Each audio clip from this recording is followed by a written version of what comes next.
19 na taong gulang, natagpong patay sa Intramuros. Posibleng nagpakamatay. Katulad ng naunang kaso, isa na namang estudyante ang tumalon mula sa isa sa mga lumang gusali ng Intramuros.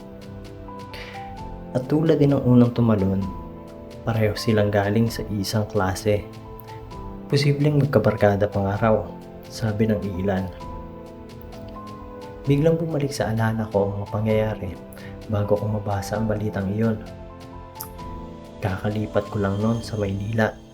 Halos 1 buwan pa lamang. Galing ako sa probinsya at sa totoo lang, ibang-iba ang Maynila. Masikip, magulo, at ayoko mang aminin, pero marumi. Tumira ako sa bahay ng lola ko. Kasama niya roon ang 2 pa niyang apo, si Rap, mga 11 o 12 anyos, at si Pauline, halos kaedad ko naman. Si Pauline ay nag-aaral ng nursing sa Intramuros, isa sa pinakamatandang lugar dito sa Maynila. Ang isang bagay na kapansin-pansin sa kulturang Pilipino, madalas ang mga panganay may pinakamabigat na responsibilidad. Maraming magulang, lalo na yung kapos sa buhay, ang naniniwalang pag-abroad ang susi sa tagumpay at mag-aahon sa kahirapan ng isang buong pamilya. At yun mismo ang kapalaran na inihanda ng mga magulang ni Pauline para sa kanya. Tahimik si Pauline. Humingiti at kumakaway lamang siya bago bumalik sa kanyang kwarto. Bukod sa pag-aaral, wala siyang ibang ginagawa o anumang ibang libangan. Wala akong maalalang kaibigan niya na dumalo sa bahay noong nandun ako. Hindi naman siya kakaiba, pero para bang ibinuhos niya lahat ng buhay niya sa pag-aaral upang maging nurse para mapasaya ang mga magulang niya. Dahil sa mga nangyari, nasabi ko na sana na natili na lang na ganon. Pag-aaral, pagtupad sa pangarap niya, ganon na lang sana. Isang gabi noon, naglalaro kami ni Rap ng Borderlands 2. Lumabas si Pauline sa kanyang kwarto. Nakabihis, may makeup, may lipstick at todo ayos. "Kamusta ang itsura ko?" tanong niya na may kasamang maliit ng ngiti. "Parang clown na," sagot naman ni Rap, sabay tawa. Napatingin siya sa akin. Naghahanap ng opinyon mula sa kaedad niya. "Ayos lang." At tinanong kung saan siya pupunta. Unang beses namin siya nakita na ganoon. Kita-kitang excitement sa kanyang mukha. May imbitasyon daw siya sa isang party. Gusto lang daw niyang magpahinga mula sa pag-aaral. Makalipas ang wala pang 2 segundo, may bungusina ng sasakyan mula sa labas. Binuksan ko ang pinto. Isang babae na nasa late 20s ang bumungad sa akin. Mukhang typical na mean girl sa isang pelikula. May kasama siyang 3 lalaking naka-leather jacket kahit na sobrang init pa dito sa Pilipinas. Hindi ko agad napansin kung gaano kailang si Pauline ng mga panahong iyon habang sumasama sa kanila. Pero alam mo yung pakiramdam kapag magkalapit talaga ang 2 tao. Makikita mo yun sa kilos nila. At ngayon ko lang napagtanto, wala akong nakitang palatandaan na makapagsasabing ka-close talaga ni Pauline ang mga sumundo sa kanya. Lumipas ang mga oras. Bandang 1:00 na ng madaling araw. Matutulog na sana kami ni Rap at dapat ay nakauwi na si Pauline mga ilang oras na ang nakalipas. Nagsimula na magpanik si Lola. Ilang beses niyang sinubukang tawagan ng cellphone ni Pauline pero walang sumasagot. Hanggang sa naisip namin na tumawag na sa mga pulis. Subalit sabi nila, masyado pang maaga para maglunsad ng paghahanap.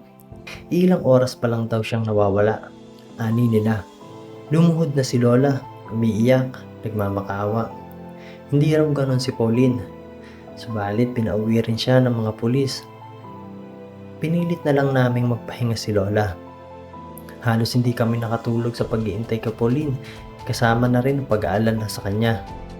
Mga bandang 11:00 na ng umaga, narinig namin na may tumigil na sasakyan sa tapat ng bahay. Sabay may mga nagsigawan. Tapos 3 malalakas na katok sa pinto. Kasunod noon, narinig namin na mabilis nang umalis ang sasakyan. Kaya patakbo kong binuksan ang pinto. Ako ang unang nakakita. Wasak ang palda niya, punit ang damit, puro dugo at pasa ang buong katawan. Hindi na niya kailangan magsalita. Oo, alam ko na. Kahit sino ang nasa kalagayan ko, malalaman kung ano ang nangyari sa kanya. Dinala namin siya agad sa ospital. Hindi siya nagsasalita. Nakatitig lang sa kawalan. Nag-iiyakan, nagsisigawan ang lahat, pero si Pauline parang walang naririnig. Walang reaksyon sa mga nangyayari sa paligid niya. Hanggang sa ikatlong araw, doon lamang siya muling nagsalita. Hindi niya ikinwento ang mga pangyayari. Hindi na daw kailangan, sabi niya. Sa kabila ng lahat, parang buong buo pa rin ang kanyang loob. Matatag talaga tong si Pauline. Yun ang akala namin. Mga lalaking sangkot sa insidenteng iyon ay galing sa mayamang pamilya. May mga impluensya. Kahit anong gawing paglaban ng pamilya ni Pauline, makamit lamang ang hustisya ay parang walang nangyayari. Hindi umuusad ang kaso. Hanggang sa si Pauline na ang nagdesisyon. Gusto na raw niyang magpatuloy na lamang. Panahon na para pagpatawad at kalimutan ang mga nangyari. Kailangan na nating mag-move on, sabi niya. Isang buwan ang lumipas. Parang bumalik na sa normal ang lahat. Nagpahinga muna si Pauline sa pag-aaral at sa bahay na lamang muna siya tumigil. Akala ko tapos na ang lahat. Hanggang sa isang araw, nadatnan ko siyang umiiyak sa kanyang kwarto. Ang sabi niya ay mahigit isang buwan daw siyang hindi dinadatnan. Kaya't nakiusap siya sa akin na bumili ng pregnancy test. Nagulat kami. Lahat ng resulta, positibo. Ramdam kong gumuho ang mundo niya. Umupo lang siya sa sahig. Blankong nakatitig sa kawalan. Alam niyang lahat ng pangarap niya, pati pangarap ng mga magulang niya. Nang dahil sa isang gabi, na kailanman ay hindi niya malilimutan. Nagdaan ang mga araw. Hindi na siya halos nagsasalita. Hindi na rin kumakain. Nagkukulong na lamang sa kwarto. Mas masakit pang makita iyon kaysa sa lahat ng nangyari sa kanya. Ang pagkasira, pagkawasak ng kanyang mga pangarap. Yun ang tuluyang pumatay. Pumatay sa pagkatao ni Pauline. Ako ang nagdadala ng pagkain sa kwarto ni Pauline. Pero palagi niya akong pinapalayas. At isang gabi, napansin ko ang isang bagay. May naririnig akong pagtula. Magdalena, ikaw ang aking tanglaw. Magdalena, ako ay hindi bibitaw. Paulit-ulit, gabi-gabi ko yung naririnig. Isang umaga, may narinig kaming paghiyaw. Pagpasok ng kwarto niya, puro dugo. Napakaraming dugo ang aking nakita. Andun siya sa may sulok. Nanginginig sa takot. Dinala namin siya ng ospital. At ang sabi lamang ng doktor ay nakunan daw. Pero hindi ganun kadami ang dugo ng isang nakunan. Sobrang daming dugo base sa aking alaala. 4 na gabi siyang nanatili ng ospital. Ako at si Rap ang kanyang kasama. Hindi siya natutulog noon.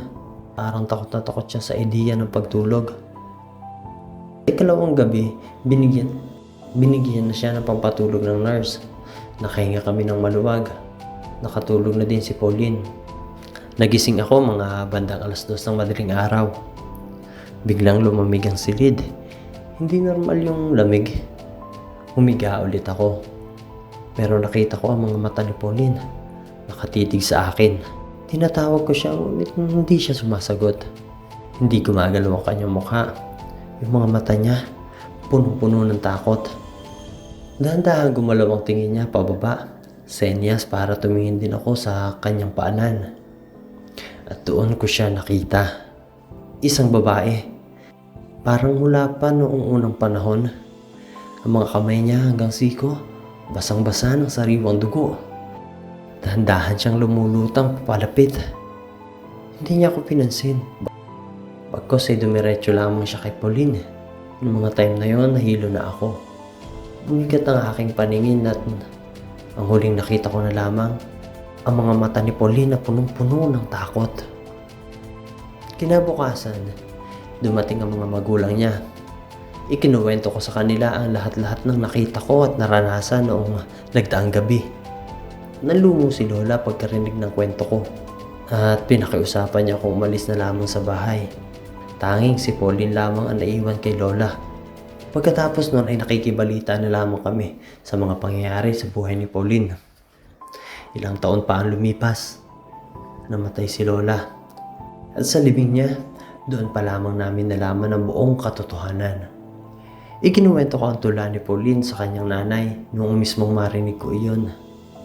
Nagulat ako sa reaksyon ng nanay niya. Namutla siyang talaga.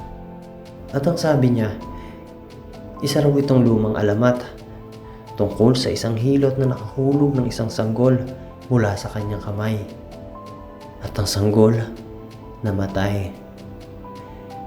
Ang sabi ay nabaliw daw ang hilot. Araw-araw niyang binabanggit ng pangalan ng bata, Magdalena. At noon nga ay tuluyan ang nasiraan ng bait ng manghihilot. Subalit hindi agad yun nalaman ng kanyang mga kababayan. At patuloy pa rin lumalapit sa kanya ang mga buntis. Subalit walang kamalay-malay ang mga ito na nasa sinapupunan pa lamang nila ang bata ay pinapatay na ng manghihilot. Hanggang sa napansin ng buong bayan na napakarami nang nabibigo sa pagbubuntis. Nang sugurin ang bahay niya, nakita nila na yakap-yakap ng hilot ang nabubulok na bangkay ng bata. At nang gabi ding iyon, pinatay siya ng mga tao at sinunog ang kanyang tahanan. At ang sabi-sabi, kapag isang babae ang hindi planadong nagbuntis at desperado, isang tula lamang daw ang kailangan. At darating ang hilot sa gabi.